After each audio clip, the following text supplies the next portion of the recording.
ጥያቄውን ቀጥል እስኪ። እኔ በማል ስለገባው አሁን ትንቢት አሁን ንገረኝ ነው ነበር። አሁን ትንቢት ንገረኝ። አሁን ያለውበትን ንገረኝ፣ ወደፊቱንም ያለፈውንም ነገም ሆነውንም ነገር ሁሉ ንገረኝ ነው የሚልህ። መጨረሻው 61 ስልክ ቁጥሬ ማን ነው? ባዮ ላይ አይተህ ነው ፈጥኖ ደራሽ። ጥያቄው ግን እኔ በማል ስለገባው ቅርታ አድርጉና እኔ ችግር ውስጥ ነው አለው። ቆይ ራጂ ፕሮፌት ከሆነ ራጂ ቆይ ነገር ማለት ነው። ራጂ አንዴ ቆይ ባዮ ላይ ገባና ስልኬን ካየ በኋላ ራጂ ቆይ አማን ናውጣ ከኔ ቤት። እኔ ቤት ይኸውልህ ይሄኛው አካውንቴ ላይ ምንም ነገር የለም። አይተህ የምትነግረኝ የለም ከአካውንቴ ናውጣ። እኔ ምንም ችግር የለም። እኔ እዚህ መናገር እችላለሁ፣ ችግር የለም። እና መሰረቱ ጥያቄ ምንድን ነው?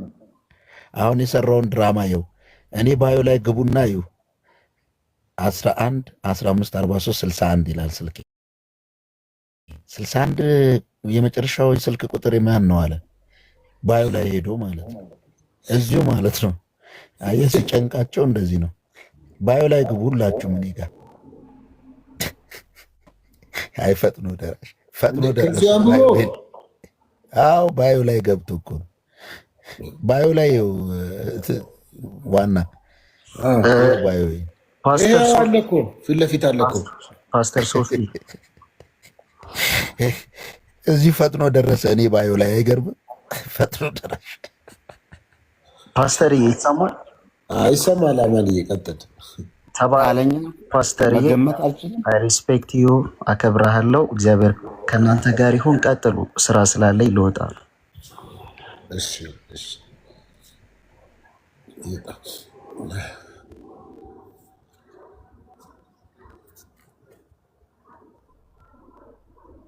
ነው የእግዚአብሔር። እናንተ የምትፈሩት ነገር የለም። ሂድ አንተ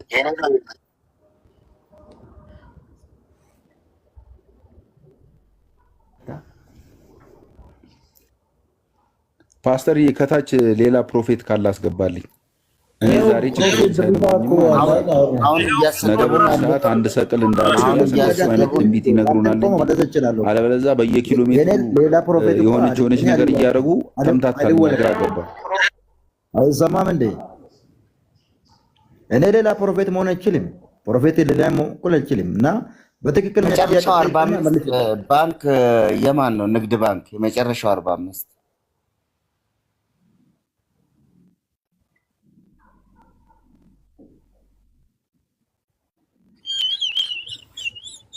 የምሬን ትክክለኛ ጥያቄ ነው። የማሾፍ ጥያቄ ነው። ግን እየበቀሉ ባንክ የመጨረሻው 45 ቁጥር የማን ነው? ንግድ ባንክ አካውንት ነው። የኔ ነው የኔ ነው። አይደለም ካልክ በቃ አይተኸዋል። ስለ አካውንት ተውና ጥያቄ ጠይቅና መልሻለሁ። ማን ነው? ስለ አካውንት ለምን ትጠይቃኛለህ? ምንድን ነው እናንተ ያወራችሁ ወሬው ምንድን ነው? አልገባኝም እኮ ቅርታ። ራጂ ለአንተነ ያለፈውን አሁን ያለውበትና የወደፊቱን ትንቢት ንገረኝ ብለዋል። ለማን ነው? ሲጀምር መጨረሻው 61 ምናምን። አሁን እኔ እኮ የሌለ ነገር ለምን ጠይቁናላችሁ? 50 ሚሊዮን ህዝብ በላይ ያለው አካውንት ላይ 61 ነፍ ሰው ይኖራል። እዚህ ውስጥም ሊኖር ይችላል። ትክክል። ትናንት ምን ነበር? ዛሬ የመጨረሻው 45 የሆነ ንግድ ባንክ አካውንት የማን ነው? ገስት ላይ ካሉት ቆይ አንዴ ፈጥኖ ደራሽ ቆይ እንደዚህ አይነት ትንቢት የለም። አንቺማ እኮ ገባሽ እኮ እኔ ጋ ገብተሽ ፈጥነሽ ገባሽ። እናንተኑ ላይ ባዮ ላይ ስልኬን አይተሽ ስልክ ቁጥሩ 61 የሆነ መጨረሻ አለሽ። በቃ ራጂ አንተነ የትላንቱን የአሁኑን ወደፊቱን ትንቢት ንገረን ብሎ ተኝቼ ነው። ይቅርታ። ሰላም ለእናንተ ይሁን። ሄሎ ሰላም ሰላም፣ ይሰማል? ቀጥሉ። ፓስተር ሶፊ እንዴት ነህ? ሰላም ላንተ ይሁን። አሜን። ሰላም ይብዛ። ተቀብያለሁ። ትብለት ነኝ ከገርጂ። ሰላም ሰላም ብላለሽ። አልቱ ማነች? ኧረ ይሄ ፈጥኖ ደራሽ ፕሮፌትነት ነው። ይቅርታ እንዴ ኧረ አንዴ እንደማመጥ ሚዲያ 45 ቆይ ምስክርነት አለኝ። መጨረሻው 45 የራጂ አካውንት ቁጥር ነው። የራጂ ንግድ ባንክ። እሺ ራጂ ጫልቱ ማነች? ጫልቱ አንዴ ወይ አስወርደው። እቺ ናት ጫልቱ፣ እቺ ናት ጫልቱ። እንደሱ እፈይ። እሺ ራጂ አንተነህ በጣም ይሰማል። የትላንቱን የአሁኑን የወደፊቱን ትንቢት ንገረኝ እያለህ ነው። ለማን ነው? ለአንተ ነህ። ቆይ እስኪ እናቴችን አይ እንዴት እንደዚህ ይነገራል? ትንቢት ሆነ የአሁኑን የትላንቱን የዛሬውን ነገር ብሎ ትንቢት ይነገራል። ቀጥል ራጂ።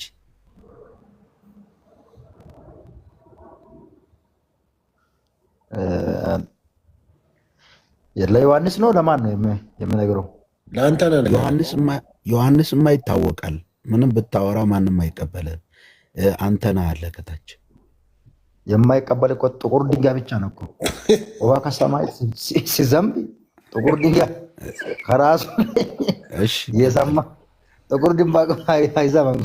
ውሃ ስትጨምር በብፁም ውስጥ አይገባም። እንደዚህ መሆን እኮ ትችላለህ። ልብ እየተደነደነ ይላል እኮ እግዚአብሔር ቃል። ሲጀመር ወደ ነው የምትቀበል ከእግዚአብሔር ዘንድ የመጣ ትንቢት ወደ ሳይሆን ተገድ ነው። ቆይ ራጂ እባክህ አንገብጋቢ ትክክለኛ ትንቢት ከእግዚአብሔር ዘንድ ከሆነ ይፈጸማል። ራሴ አይደለም። እንደውም እኔ ዮሐንስ ለምን ፈራህ እንዳይናገር? ለምንድን ነው ትንቢት እንዳይናገር በፈራው? እኔ ነኝ። በአንተ ላይም ቢሆን ይናገርና የሚታወቅ ነገር ከሆነ ያለው አንቀበልም። ገባ? አንተ ለምን ወደ አንተ ነህ ተመረዋል። አሁን ስለ ዮሐንስ እንደውም ንገረን። እሺ እንደውም ስለ እኔ ንገረኝ። በቃ ስለ እኔ ሊናገር ሲል ድርቅ ብሎ ቀረ። ወይ እኛ እንንገረዋ። በቃ የኔ ትንቢት ይኸው አደርቄዋለሁ። ካናይ ፕሮፌሳይ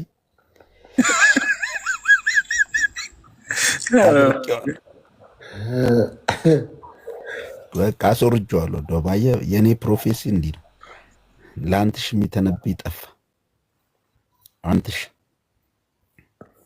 ብን እኮ በእናትህ ቀመው ነው መሰለኝ የሚመጡት። አንተ እረፍ። እንደዚህ አንተን እንደዚህ እንዳትናገር አገልጋዮች። አልዋሸሁም ፓስተር፣ ውሸት አይደለ። እንደዚህ እንዳትናገር ነው። አልዋሸሁም ነው።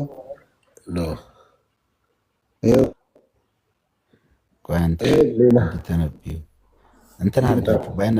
በነገራችን ላይ የነብይ አይኑ የሚከፈተው መጀመሪያ ስታበላው ነው። መጀመሪያ አብላኝና ልባርክ ነው። ሶቢ ይስቃል። ዮሐንስ ደግሞ የባሰበት ነው። አንተ ጉድነስ ከኔ የሚባሰ ያለን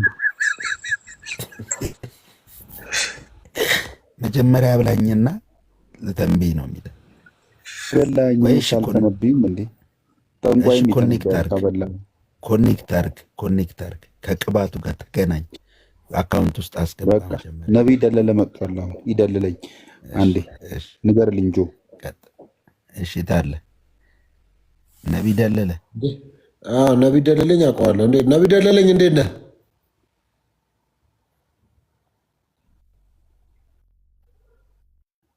ነቢይ ደለለኝ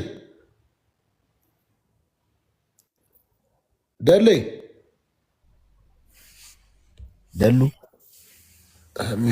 ሚዩት ነቢይ ደለለኝ እየነዳው ነው አለ። እየነዳው ኮሜንት ላይ ጻፈ። አቁሙ። ምን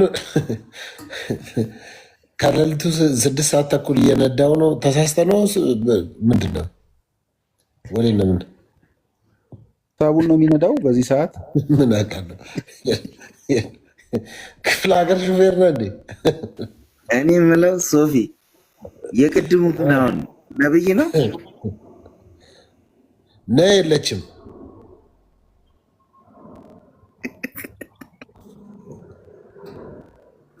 ፓስተር አሪፍ ነብይ ካለ አስገባ እስኪ አንድ ቁጥር ይጻፍና። አይ ደለለኝን አውቀዋለሁ። አይ ደለለኝን አውቀዋለሁ። ውስጠ ወይራ ዓለም አቀፍ ወንጌል ነው ምናምን የሚል ነው ቸርቹ። እኔ ፍቃዱ እንዴት እንደወጣ አይደለም የጠየቅኩት እኮ የእሱ ፕሮፌትነት የኔን ሚስጥር ገልጦ ነፃ ያውጣኝ ካለሁበት ጾም ያለው ጸልይ ያለው አቅቶኛል። በቃ አሁን የእግዚአብሔር ነብይ ሚስጥር የሚገልጥ ነብይ ያስፈልገኛል። ፓስተርዬ ደለለኝ ሚዩት አከፍትም ነው ላስወጣ። እየነዳው ነው። እየነዳ ማውራት አይችልም፣ መጻፍ ይችላል። እኔ ዘንድሮ እኮ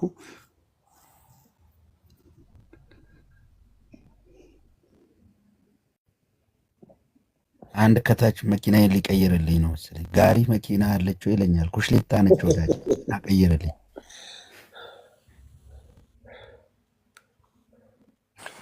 ሄሎ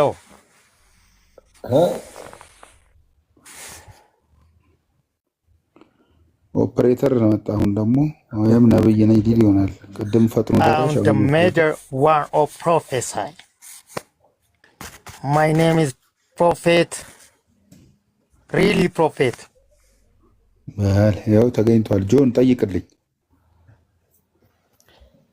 እሺ ቀጥል። የትላንቱን ያሁኑን ወደፊቱን ንገረኝ እያለ ነው።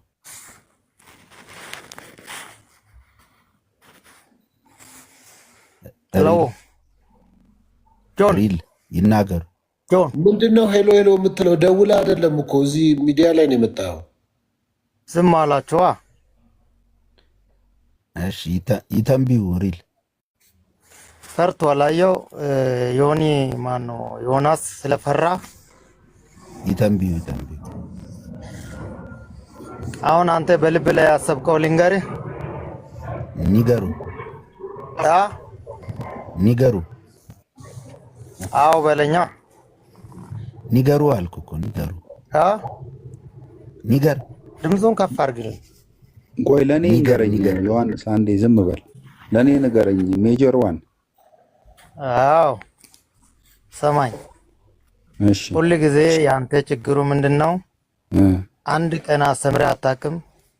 በሰዎች ላይ ፕሮፌቶች ላይ የሆነ ነገር ትልና ዶላር ከዛ ይላክላ። ይሄ ነው ያንተ ስራ። ለወንጌል አይደለም የቆምከው።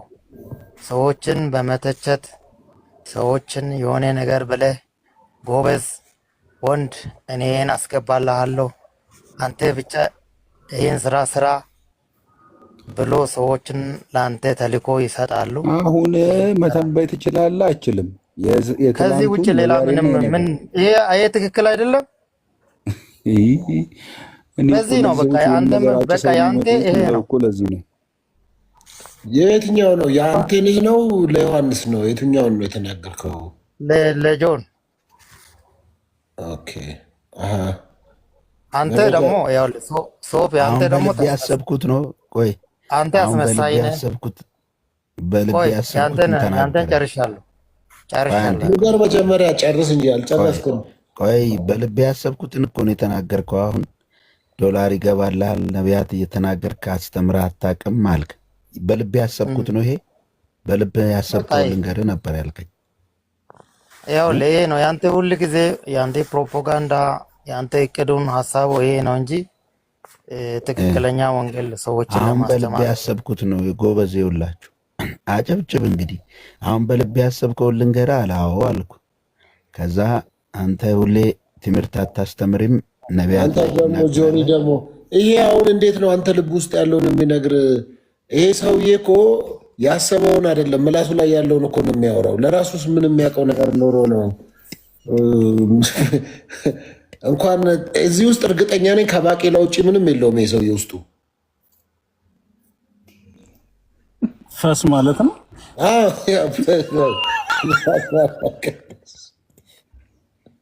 እግዚአብሔር ምንም የለውም ውስጡ ራሱ። እና ይህን ሰውዬ ምን ብለን እስቲ አስማማው አለ። እስቲ አስማማውን ጠይቅልኝ ፓስተርዬ። የሉም እኮ ምድራችን ላይ እኮ ችግር ሆኗል አሁን። እስቲ አስማማውን ጠይቅልኝ።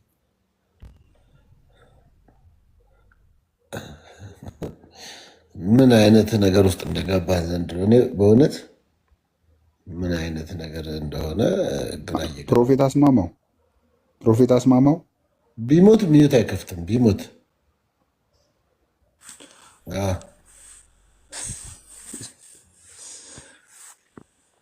ሶፊ ቅድም ሳር ዘግቶብኝ እኮ ነው የወጣሁት።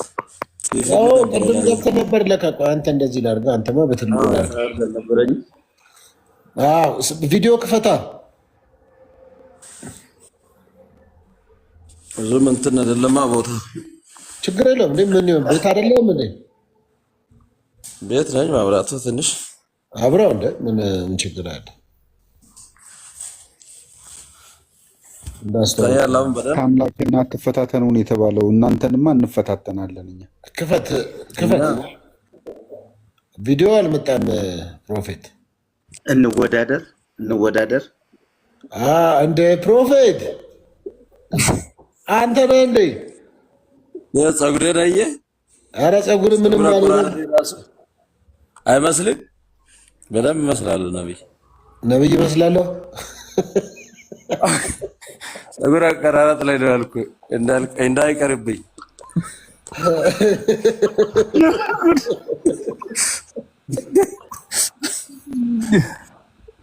ፀጉር አቀራረጥ ላይ የፀጉር ቅባት አይስብም። የፀጉር ቅባት አይስብም። ጆበል ያልኩህ ዮሐንስ ምን እያለ ቅባት አይስብም። ለነገሩ የኔም እኮ ፀጉሬ የአንተ ሉጫ ነው። ለሉጫ አይስብም። አንተ ነው ቅባት አይስብም። እኔ ግን እንትኑን ነው አንደኛ ይሄ ፕሮፌት ማብራቱ በደንብ ስላላሳየ ነው ይስባል።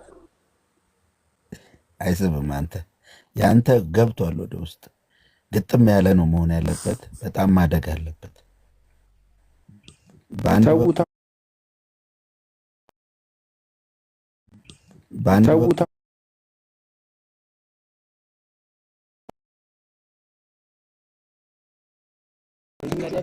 የነቢያት ፀጉር አቆራረጥ ማን ነው የጀመረው? እንደዚህ እዩ ጩፋ ወይ ጭሮ ናቸው። ሌላ ማን ይሆናል?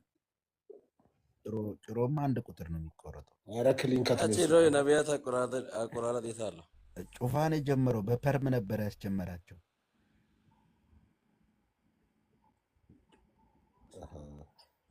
አይተዋል። ዋና በፐርም ተኝቶ።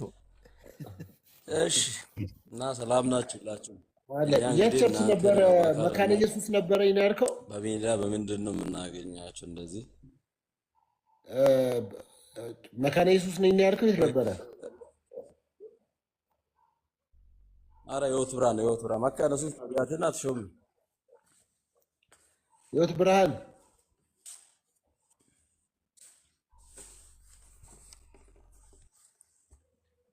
አደሮ ህይወት ብርሃን አላልኩም? አደሮ ስነ መለኮት ገብተሃል እንዴ?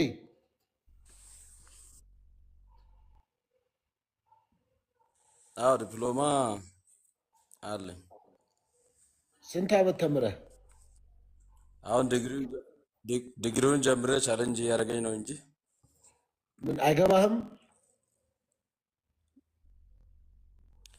አይ ቤተክርስቲያን በቂ ቀለብ የላትም። 3500 ደሞዝ ይከፈልልኛል። ትምህርት ቤቱ ክፍያ ቢያንስ 1000 ብር ይጠይቃል በወር። እሱ ቻሌንጅ እያደረገኝ ነው። ፋይናንሻል ጀምሬያለሁ። እስቲ ፋይናንስ ማለት ነው።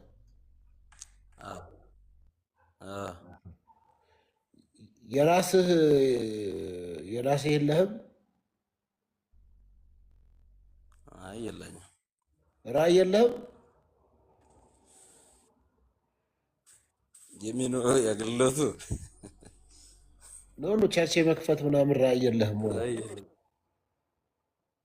ኦኬ እሱ እንግዲህ በመጣ ሰዓት ነው። ከላይ ከመጣን አሁን ያለሁት ያው እኮ ገባ። አሁን ስላለበት አይደለም።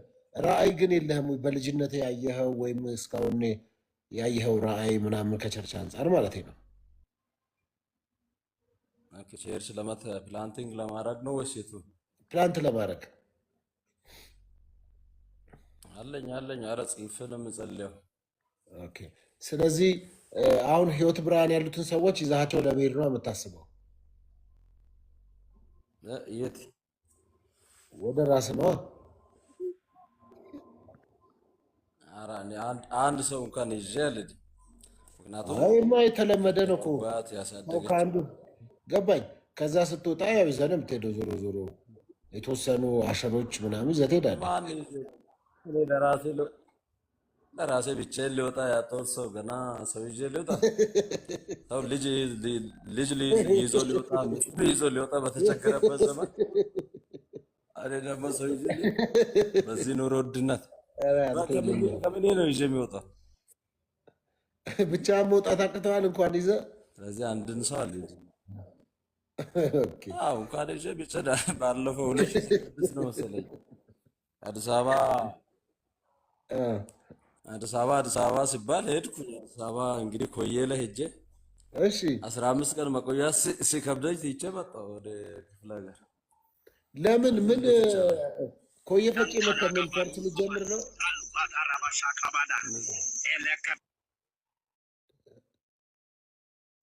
ብልግና እየተናገረ ነው። መልዕክት መጣ፣ ድምፅ እየገባ ነው።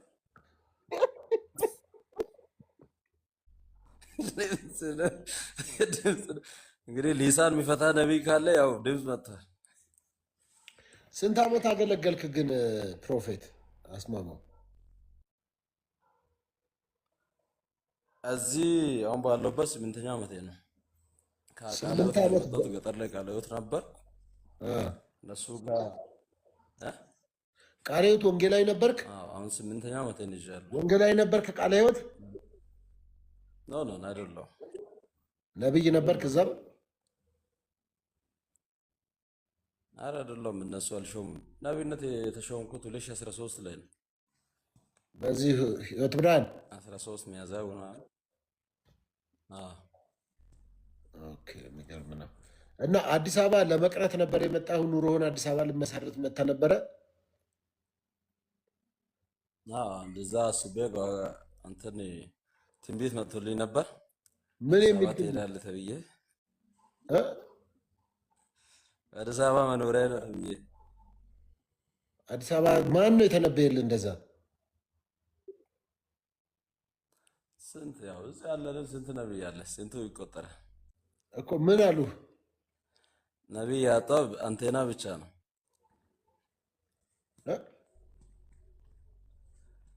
እውነቱን ነው እኮ። ግን ግራ ይገባኝ ማለት ነው። ሂድ ተብለህ ትንቢት ተነግሮህ ነው ወደ አዲስ አበባ የመጣኸው?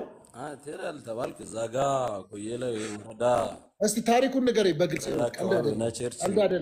ቀልድ አይደለም። እንዳንተ በጣም ብዙ ሰው የተሸወደ ሰው አውቃለሁ። እዚህ አዲስ አበባ መጥቶ ጎዳና የወደቀ ሁሉ አውቃለሁ። ምን ተባልክ? እስቲ መጀመሪያ ንገረኝ።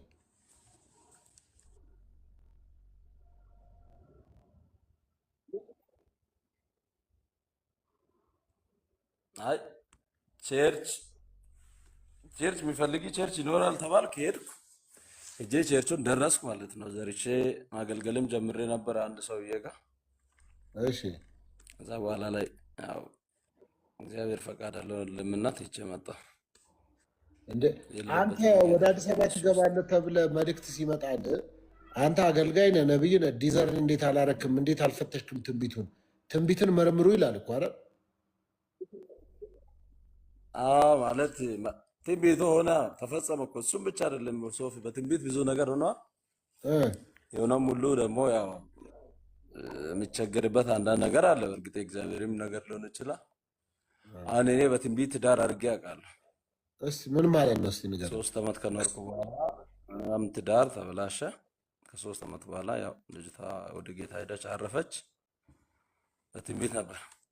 እስቲ እንዴት ነው በትንቢት ነበር ማለት እዛ አዲስ አበባ? ቆይ በትንቢት ማለት እንዴት ታገባለህ ተባልኩ። እሺ። የምታገባ ምስት አለች ታገባለህ ተባልኩ እና አገባሁ። በስንት ጊዜ ትውውቅ አገባህ? በኋላ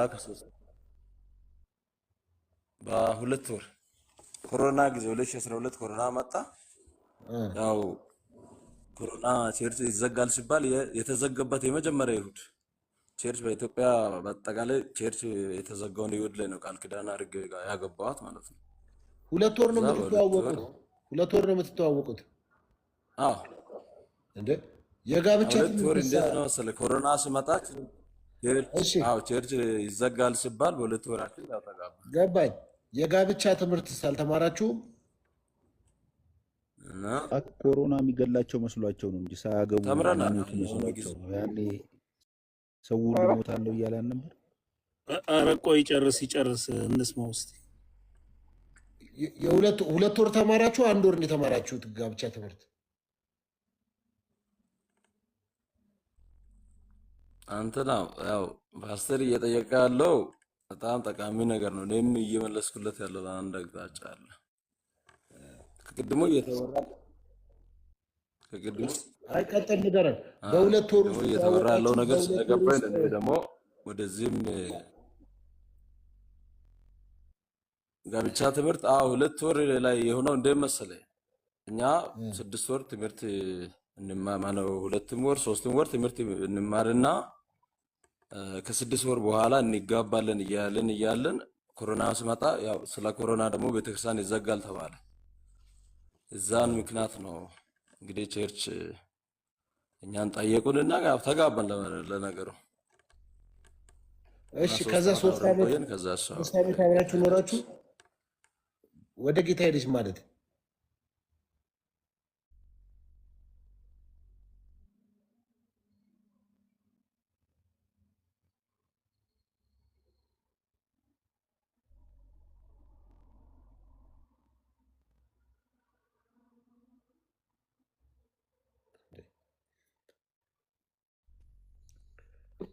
ሶፊ ይቅርታ ፓስተር የመጣበት የሚጠይቅኝ በእናትህ ነው ሊጠይቅ ገብቼ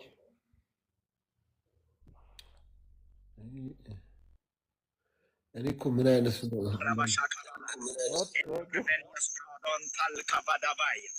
እስቲ ሰውዬው ይንገረኝ። በቃ ልሳን እያወራ አይደለ እንዴ ፓስተር? ለእኔ በዚህ በያዘ በልሳን ውስጥ እየተሳደበ ነው ፓስተርዬ። ነቢይ ደለለኝ ይንገረኝ። ሶፊ አሁን ቅድም ልጅቷ 200 ምናምን ሺህ የበላው ምናልባት ብዬ ነው የመጣበት ያልኩት። እሱ ሚስት ሞቷለች ያሉት መጀመሪያ ሚስት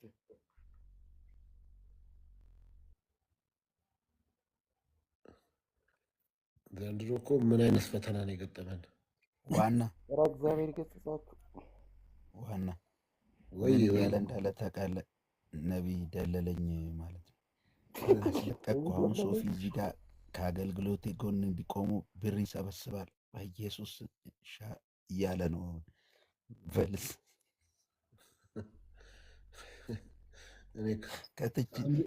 ፓስተርዬ በአደበት ፓስተር ሶፊ አንዱም በቀደመተ አማዴ ያለ አንተም ታየክ በቃ ሌሎቻችሁ ሚዩት አድርገዋል። ለእኔ ሊነገረኝ ነው። ሚዩት አታርገው ፓስተር ይንገረኝ እስኪ። በእጁ እየጻፈ እኮ ነው። አንደኛው በቀደም አማዴ ያለው ይላል የማንቸስተር ተጫዋች። ኧረ የዚህ ደግሞ የተለየ ነው። ስድብ እኮ ነው። ከፕሮፌት አስማማ መጥተዋል። ይልቅ የእሱ አሪፍ ምስክርነት ነው። ሶሪ ኔትወርክ እየረበሸኝ ነው። እሺ ምንድን ነው የተፈጠረው ንገረን እስቲ። እና እንደዚህ አይነት ነገሮች ሲገጥሙ አሁን ከሁሉም ሰው የሚያነሳው መቃወሙን ነው። ግን መጠናት ያለበት ትንቢት ለምሳሌ መገለጽ ስላመጣ ትንቢታዊ አገልግሎትን ስላተናገረ አገልጋይ አይደል በዛው መቀጠል የለበትም። ለምሳሌ የአንድ አገልጋይ አገልግሎት ፍሬው ነው መታየት አለበት። ፍሬው ስልህ የአገልግሎት ፍሬ ሲታይ ለምሳሌ ትንቢት መጣና የሚጨነግፍ ከሆነ እግዚአብሔር ላይሆን ይችላል።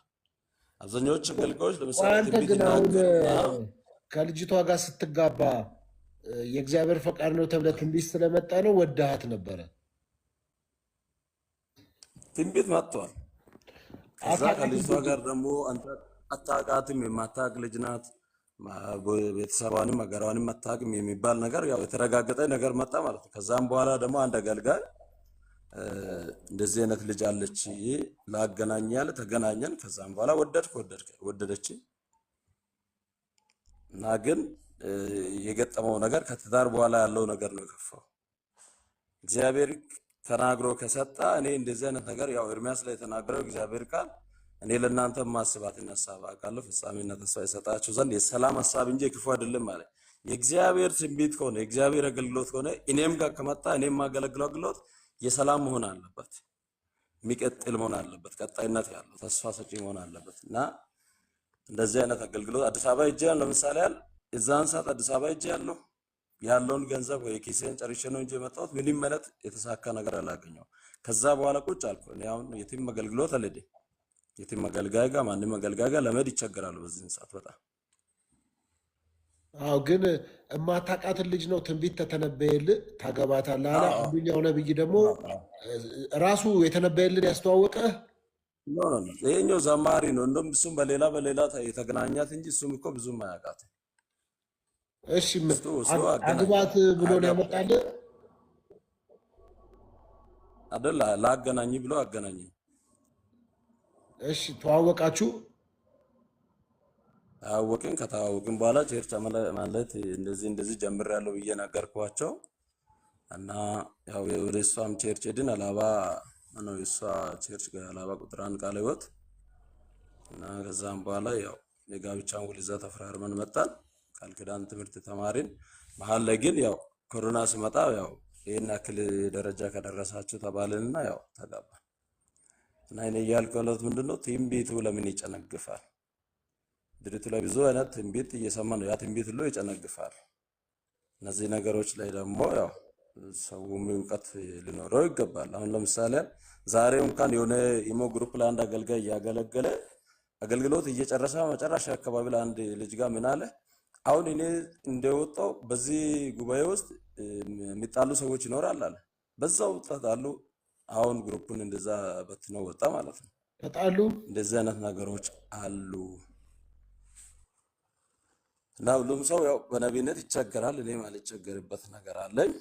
ያ ምንድነው ያው ቅድም አንድ ወንድማችን ይናገር ነበር። እሱን ረገጥ አድርገው አልተናገረም። ህዝብ ወደ እግዚአብሔር አገልግሎት በመጣ ሰዓት ለምሳሌ ኤርሚያስ ማነው ሕዝቅኤልን ፊት እኮ የእስራኤል ሽማግሌዎች እስቲ ተናገረን ብለው መጥተዋል 14ኛው ምዕራፍ ላይ ስናይ እና በመጡ ሰዓት ግን እግዚአብሔር እነዚህ ሰዎች በልባቸው ውስጥ የጥንቆላ ነገር አለ፣ የጣታቸውን መቅሰፍት በፊታቸው አቁሟል። ስለዚህ አትናገር፣ የሚናገረውን ነብይ ይቀጣሉን አለው እግዚአብሔር ለሚመጣው ሁሉ እግዚአብሔር ፊት። በእርግጥም ያው አንድ ሰው ተቸግሮ ከመጣ የተቸገረበትን አቅጣጫ እግዚአብሔር ያሳያል። በዛን ሰዓት ልትናገር ትችላለህ። እነዛ አይነት ነገሮችም አሉ። አሁን ከእናንተ ልስማ ትንሽ ቻርጅ እንዳያስቸግር ንገረን እስቲ። የ3 ዓመት አብራችሁ በትዳር ቆያችሁ?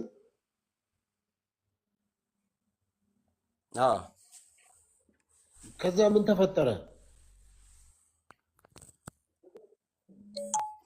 ካንሰር ኬዝ ገጠማትና ወደ ጌታ ሄደች፣ አረፈች ማለት ነው። 2015 ግንቦት ላይ 12 ሚያዝያ ላይ ነው የተጋባነው።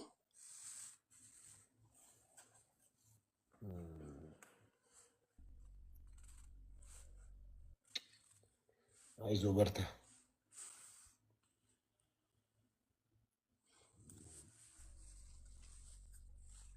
ይሰማል?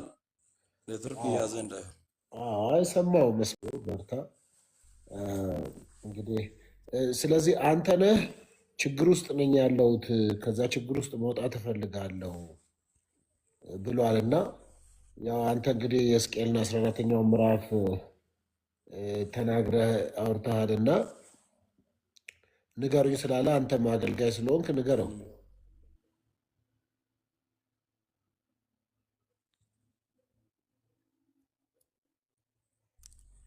ሶፊ ምን እያልክ ነው? እኔን ነው ንገሩኝ እያለ ነው።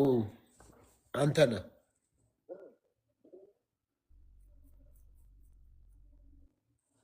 ትንቢት ችግር ውስጥ ነኝ። ያንተና ጨዋታ ነው። ያንተና ጨዋታ ነው። ምክንያቱም እዛ ውስጥ ያው የአንተን ያለ ህይወት መሰለህ። ስትነግረን በትኩረት ሰምተን የእኛ ሲሆን ጨዋታው ነበር። አዎ አይ ጨዋታ ነው ያንተ ጨዋታ ነው በእርግጥ ምክንያቱም አንድ ነገር ብለሃል እኮ እግዚአብሔርን ብቻ ነው አትፈታተኑ ተብሎ የተጻፈው። ስለዚህ ነቢያት እንፈትናለን ብለሃል። እሱ በቂ ነው ለኔ። አረ እኔ እነግርሃለሁ ትንቢቶ እኔ ራሱ ለአንተ እነግርሃለሁ። እረስ ይልሃል፣ መስመርህ ላይ አይደለም ይልሃል። ሳሰማ አንተ ነህ እኛ እኮ ያው